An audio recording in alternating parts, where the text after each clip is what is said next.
नमस्कार दोस्तों, मैं अनिल कुमार शर्मा आपका स्वागत करता हूं Anil Sharma GB YouTube channel पर। अगर आप मेरे इस चैनल अनिल शर्मा जीबी पर पहली बार विजिट कर रहे हो तो आपसे आग्रह है कि आप मेरे इस चैनल अनिल शर्मा जीबी को सब्सक्राइब कर दें ताकि मेरे द्वारा जो भी वीडियो बनाई जाए उसका नोटिफिकेशन आपके पास सबसे पहले पहुँचे और आप मेरे वीडियो को देख सकें। तो दोस्तों, आज मैं पुनः उपस्थित हूँ आप सभी के बीच कुछ महत्वपूर्ण जानकारियों के साथ। आशा करता हूँ कि आप सभी को ये वीडियो पसंद आएगी। अगर आपको ये वीडियो पसंद आती है तो निश्चित रूप से आप इस वीडियो पर अधिक से अधिक लाइक करें, कमेंट करें और शेयर करें।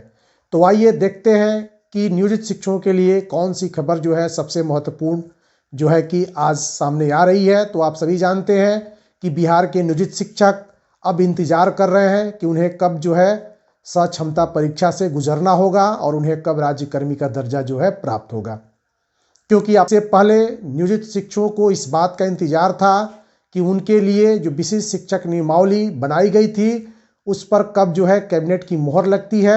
लेकिन अब जो है उस पर कैबिनेट की मोहर लग चुकी है, लेकिन अभी जो है शिक्षा विभाग का ध्यान उस तरफ जो है बहुत कम दिख रहा है कि नियोजित शिक्षकों की सक्षमता परीक्षा जो है लेकर के उन्हें राज्यकर्मी का दर्जा जो है दिया जाए। जब तक नियोजित शिक्षकों की सक्षमता परीक्षा नहीं हो जाती तब तक उन्हें जो है राज्यकर्मी का दर्जा नहीं दिया जा सकता या नहीं मिल सकता।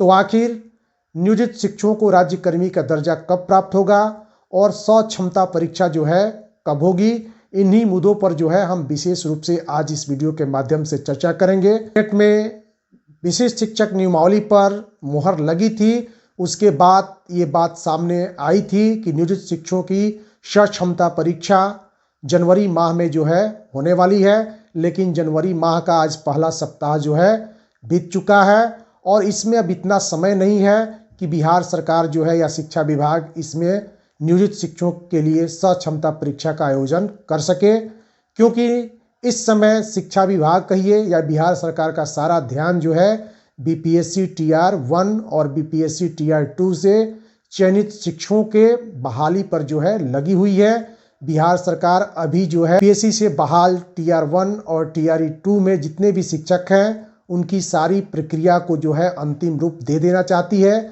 जिसके कारण बिहार के नियोजित शिक्षकों को राज्यकर्मी बनने का जो मामला है अभी जो है ठंडे बस्ते में है। मान करके चलें कि नियोजित शिक्षकों को राज्यकर्मी का दर्जा जो है नहीं मिलने वाला, ऐसा बिल्कुल नहीं है। अब इसके लिए नियोजित शिक्षकों को माह जून तक जो है इंतजार करना पड़ेगा, ऐसा जो है प्रतीत हो रहा है। क्योंकि आप सभी जानते हैं कि फरवरी माह में इंटर और हाई स्कूल की बोर्ड की परीक्षा है, उसके बाद तुरंत जो है लोकसभा का चुनाव जो है आएगा और उस समय जो है आचार संहिता लग जाने के कारण आपका सक्षमता परीक्षा जो है नहीं हो सकती। तो अब जो है नियोजित शिक्षक महीने तक का जो है इंतजार करना पड़ेगा और ये 6 महीना बीत जाने के बाद क्या बिहार सरकार नियोजित शिक्षकों से सक्षमता परीक्षा ले लेगी और उन्हें राज्यकर्मी का दर्जा देगी, ऐसा समय आने पर ही जो है स्पष्ट हो पाएगा। इस तरह का अब कोई संकेत जो है सामने नहीं आ रहा है जिसके आधार पर यह कहा जाए कि नियोजित शिक्षकों की सक्षमता परीक्षा जनवरी में ली जाएगी। ये उठता है कि आखिर नियोजित शिक्षकों से संबंधित कोई भी कार्य जो है लटक करके क्यों रह जाता है, वह ससमय क्यों नहीं हो पाता है। तो आप सभी जानते हैं कि नियोजित शिक्षक सरकार की पहली प्राथमिकता नहीं है। सरकार जो है इन्हें अगर कुछ देती भी है, सरकार पहले दूसरे कामों को प्राथमिकता देती है और उसके बाद जो है नियोजित शिक्षकों पर सरकार जो है अगर मन चाहे तो ध्यान दे देती है। लेकिन फिर भी हमें जो है जून माह तक जो है इंतजार करना ही पड़ेगा। जो है राज्यकर्मी का दर्जा और नहीं जो है सक्षमता परीक्षा, ये ठंडे बस्ते में पड़े हैं। क्योंकि जब इस पे कैबिनेट की मोहर लग गई है तो भले ही इसमें समय लगे, लेकिन नियोजित शिक्षकों का राज्यकर्मी बनना और बिहार सरकार द्वारा सक्षमता परीक्षा लेना निश्चित रूप से जो है अनिवार्य होगा और इसको जो है समय आने पर लिया जाएगा। आइए अगली खबर की ओर जो है हम रुख करते हैं। तो बहुत सारे दोस्तों की या बहुत सारे हमारे सब्सक्राइबर की ये मांग थी कि ये सीटीए जो है सीटीए अलाउंस किसको मिलेगा और यह किस प्रकार जो है कोई भी शिक्षक हो, चाहे वो नियमित हो या नियोजित हो, उनको कैसे प्राप्त होता है।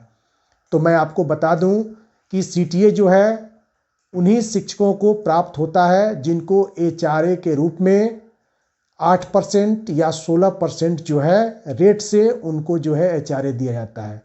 4% और 6% जो HRA मिलता है वैसे शिक्षक होते हैं अर्ध शहरी या फिर जो है ग्रामीण क्षेत्रों में विद्यालय में पठन पाठन का काम करते हैं। लेकिन जिन शिक्षकों को HRA 8% और 16% यानी जो नगर निगम या नगर पंचायत के शिक्षक होते हैं उनको प्राप्त होता है और उन्हीं शिक्षकों को जो है CTA अलाउंस के रूप में जो है आपको 3130 रुपया प्राप्त होता है।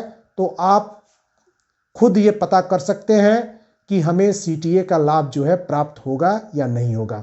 अगर आपका HRA 8% या फिर 16% बन करके वेतन के लिए जाता है तो निश्चित रूप से आपको CTA के रूप में 2130 रुपया, चाहे आप 1 to 5 के शिक्षक हों या फिर जो है 6 to 8 के शिक्षक हों या 10+2 के शिक्षक हों, सभी को जो है ये फिक्स है। जैसे मेडिकल जो है प्रत्येक शिक्षक को चाहे वो किसी भी कैटेगरी के हों उन्हें 1000 रुपया प्राप्त होता है, उसी तरह से CTA अलाउंस भी जो है आपको 2130 रुपया प्राप्त होगा।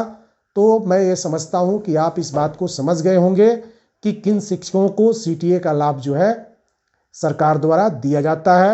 और अंत में मैं आप सभी को ऐसा हूँ कि बहुत सारे हमारे TRE 1 के जो शिक्षक हैं जिनकी बहाली 1.5 महीना पहले हो चुकी है, अब उनके डॉक्यूमेंट्स वेरिफिकेशन के साथ साथ उनका थंब इम्प्रेशन जो है देखा जा रहा है। इससे बहुत सारे हमारे शिक्षक जो है डरे हुए हैं, सहमे हुए हैं, क्योंकि इसमें विशेष रूप से महिला अभ्यर्थी जो है, महिला शिक्षिका हैं, उनका थंब इम्प्रेशन जो है बहुत कम मिल पा रहा है, क्योंकि महिलाएं अधिकांशतः घर में झाड़ू पोछा या अन्य कार्य जो है करती रहती है, जिनके कारण उनके अंगुलियों के निशान जो है धूमिल पड़ जाते हैं और जब उनका थंब इम्प्रेशन लिया जाता है तो वह सही से जो है काम नहीं कर पाता।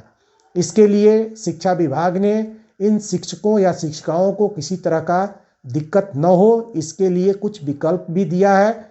अगर किसी भी शिक्षक या शिक्षिका का थंब इम्प्रेशन नहीं मिल पा रहा है तो इसके लिए वह दूसरा विकल्प जो है तलाश सकते हैं। दूसरे विकल्प में आप आधार पर जो है आपका OTP आएगा और उस OTP के माध्यम से आपके बारे में सारी जानकारी जो है प्राप्त की जा सकती है। साथ ही साथ आपने देखा होगा कि आधार कार्ड पर जो है बार कोड होता है, उस बार कोड को स्कैन करने के बाद आपका सारा डिटेल्स जो है सामने आ जाएगा।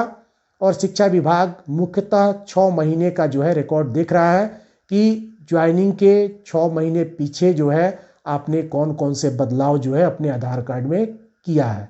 अगर इन सारे तरीकों से भी संदेह के घेरे में आते हैं तो निश्चित रूप से आपका जो है आपको थोड़ी देर के लिए जो है रोक दिया जाएगा। लेकिन वैसे अभ्यर्थी या वैसे शिक्षक जो कि वास्तव में फर्जी रूप से जो है बहाल होकर के शिक्षा विभाग में नौकरी कर रहे हैं, के ऊपर जो है कानूनी कार्रवाई होगी और उन्हें जेल जाना भी पड़ सकता है। तो अगर आपने वास्तव में लगन से और मेहनत के बल पे ये शिक्षक की नौकरी प्राप्त की है और आपका थंब इम्प्रेशन अगर नहीं मिल रहा है तो इसमें आपको डरने की ज़रूरत नहीं है। आप अपने प्रधानाध्यापक के साथ जहाँ भी आपका डॉक्यूमेंट वेरिफिकेशन हो रहा है या आपको जहाँ बुलाया जा रहा है वहाँ जाइए। साथ ही साथ आपने जिस दिन विद्यालय में योगदान किया है उस योगदान का पत्र जो है साथ ले लीजिए, या अन्य ऐसे डॉक्यूमेंट्स जो कि आपको BPSC के बहाली के समय मिला था उसको साथ रखिए।